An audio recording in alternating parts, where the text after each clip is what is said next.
Hello everyone, আসসালামু আলাইকুম। আশা করি সবাই অনেক বেশি ভালো আছেন। আমিও ভালো আছি আলহামদুলিল্লাহ। তো আজ আমরা ডেটাবেসের বেসিক নিয়ে কিছু আলোচনা করব। তার পাশাপাশি আমরা কিছু এক্সাম্পলও দেখব।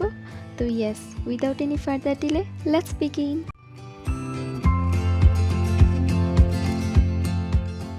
তো ডেটাবেস জানার আগে আমাদের জানতে হবে যে ডেটাটা আসলে কী।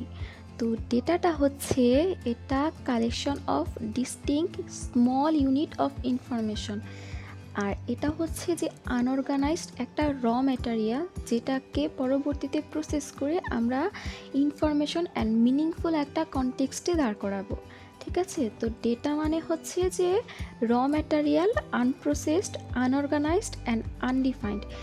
র মেটেরিয়ালটা যে কোনো কিছু হতে পারে, এটা টেক্সট হতে পারে, নাম্বার হতে পারে, বিটস বাইটস, যে কোনো কিছু হতে পারে।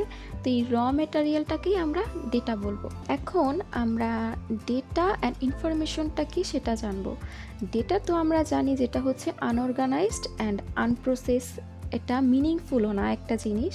বাট ইনফরমেশন হচ্ছে সেট অফ ডেটা, যেটা হচ্ছে আমরা ডেটাটাকে ইউজ করে আমরা একটা মিনিংফুল কনটেক্সটে দাঁড় করাবো, সেটাই হচ্ছে ইনফরমেশন। তো আমরা এখানে কিছু এক্সাম্পল দিয়ে দিয়েছি। ডেটার নিচে কিছু আমরা এক্সাম্পল দেখতে পাচ্ছি। এখানে অনেক কিছু লিখে রেখেছি, যে আশরাফ 2021, দেন মিম লিখেছি, মিল। এখানে অনেকগুলো আনঅর্গানাইজড ডেটা কিন্তু আমরা লিখে দিয়েছি, যেটার মাধ্যমে আমরা কিন্তু বুঝতে পারছি না আসলে এখানে কী বোঝাচ্ছে। বাট এই ডেটাটাকে ইউজ করে আমরা যখন একটা মিনিংফুল কনটেক্সটে দাঁড় করাবো, তখন এটা খুব ইজিলি বোঝা যাচ্ছে যে 2001 এটা হচ্ছে আশরাফের আইডি, অ্যান্ড 28 এটা হচ্ছে আশরাফের এজ। তো এটাই হচ্ছে ইনফরমেশন, যেটা হচ্ছে আমরা ডেটাটাকে ইউজ করে একটা সেট অফ কালেকশন তৈরি করেছি, যেটা একটা মিনিংফুল কনটেক্সট দাঁড় করায়। ঠিক আছে, এটাই হচ্ছে ইনফরমেশন। এখন হচ্ছে আমরা ডেটা অ্যান্ড ইনফরমেশনের মধ্যে ডিফারেন্সটা দেখব, যে আসলে ডেটাটা কি আর ইনফরমেশনটা কি। ডেটা হচ্ছে আনঅর্গানাইজড অ্যান্ড আনডিফাইন্ড একটা ফ্যাক্ট, অ্যান্ড ইনফরমেশন হচ্ছে এটা প্রসেসড, অর্গানাইজড অ্যান্ড মিনিংফুল একটা কনটেক্সট। ঠিক আছে, ডেটাটা কখনোই ইনফরমেশনের উপর ডিপেন্ড করে না, বাট ইনফরমেশন ডেটার উপর ডিপেন্ড করে।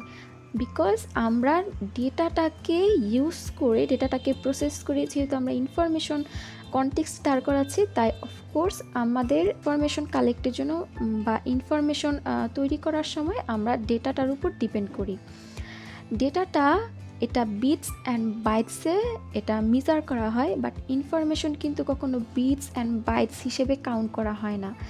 ইনফরমেশনটা অলওয়েজ এটা ততক্ষণ পর্যন্ত মেজার করবে না যতক্ষণ পর্যন্ত এটা মিনিংফুল একটা কনটেক্সটে না দাঁড়াচ্ছে। ঠিক আছে, এটা যখন এটা মেজার করবে যে এটা কিভাবে একটা মিনিংফুল কনটেক্সট বা মিনিংফুল ইউনিটসে দাঁড়াচ্ছে, সেটাই হবে ইনফরমেশনের মেজারমেন্ট। ঠিক আছে, আর ডেটাটা হচ্ছে একটা র ম্যাটেরিয়াল, যার কারণে এই ডেটার মাধ্যমে আমরা কোনো ডিসিশন মেক করতে পারি না। বাট ইনফরমেশন হচ্ছে ডেটাটাকে প্রসেস করে একটা মিনিংফুল কনটেক্সটে যেহেতু দাঁড়াচ্ছে, তার মানে আমরা ইনফরমেশনের মাধ্যমে কোনো একটা ডিসিশন মেক করতে পারি। তো আমরা বলতে গেলে ডেটাটা হচ্ছে আনঅর্গানাইজড, আনডিফাইন্ড, এটা কখনোই ইনফরমেশনের ওপর ডিপেন্ড করবে না, এটা বিটস অ্যান্ড বাইটসে কাউন্ট করা হয়ে থাকে, অ্যান্ড এটা যেহেতু র ম্যাটেরিয়াল, তাই এর মাধ্যমে আমরা কখনোই ডিসিশন মেক করতে পারবো না।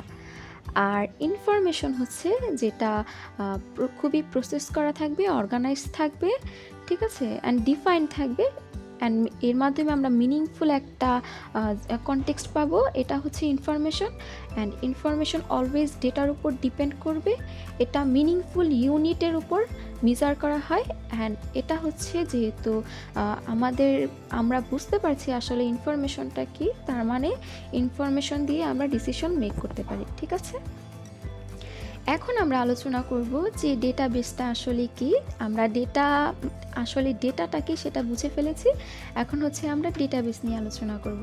তো ডেটাবেসটা আসলে কিভাবে এসেছে, ডেটা অ্যান্ড বেস এই দুটা মিলিতভাবেই আমরা ডেটাবেস বলি। তো database is a organized collection of data so that it can be easily accessed and managed। জিনিসটা হচ্ছে আমরা নিচে এক্সাম্পল দিয়েছি যে স্টুডেন্টের সাথে আমরা আরও কিছু বক্স অ্যাড করেছি, যেটা হচ্ছে যে স্টুডেন্ট আইডি, নেম, মার্কস। এটা হচ্ছে এই স্টুডেন্টটার মধ্যে স্টুডেন্ট আইডি থাকবে, নেম থাকবে, মার্কস থাকবে। এর মাধ্যমে কিন্তু আমরা বুঝতে পারবো যে এটা আসলে স্টুডেন্টের ইনফরমেশন বহন করে। অ্যান্ড তার পাশেও আমরা আরেকটা দেখতে পাচ্ছি যে টিচার নামের একটা বক্স আছে, যেটা হচ্ছে নেম, ডিপার্টমেন্ট, ইমেল থাকবে। এইগুলোর মাধ্যমেও কিন্তু আমরা বুঝতে পারবো যে এটা আসলে টিচারের ইনফরমেশন বহন করে। ডেটাবেস মানেই হচ্ছে অর্গানাইজড কালেকশন অফ ডেটা, ঠিক আছে? তাই ডেটাবেসটা সবসময় অর্গানাইজ যেই ডেটাগুলো থাকে সেগুলোর ইনফরমেশন বহন করে থাকে। এখন আমরা আলোচনা করব ডেটাবেসের অ্যাডভান্টেজ অ্যান্ড ডিসঅ্যাডভান্টেজগুলো নিয়ে। তো ডেটাবেসের অনেকগুলো অ্যাডভান্টেজ আছে, ডিসঅ্যাডভান্টেজ খুবই কম, বাট অ্যাডভান্টেজগুলো আমরা জাস্ট দেখব যে ডেটা অ্যাবস্ট্রাক্ট করে, কন্ট্রোলিং ডেটা রিডান্ডেন্স মিনিমাইজড করে, ডেটা ম্যানিপুলেট করে, data can be shared and data খুবই সিকিউর থাকে এখানে।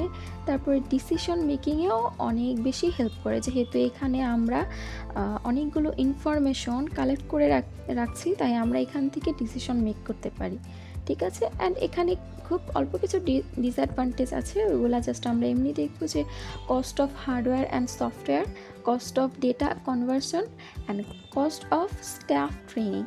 তো আশা করি আমি ডেটাবেস নিয়ে আলোচনা করতে পেরেছি। নেক্সট আমরা অন্য একটা ভিন্ন টপিক নিয়ে আলোচনা করব। ততদিন পর্যন্ত সবাই বেশি ভালো থাকবেন। আসসালামু আলাইকুম।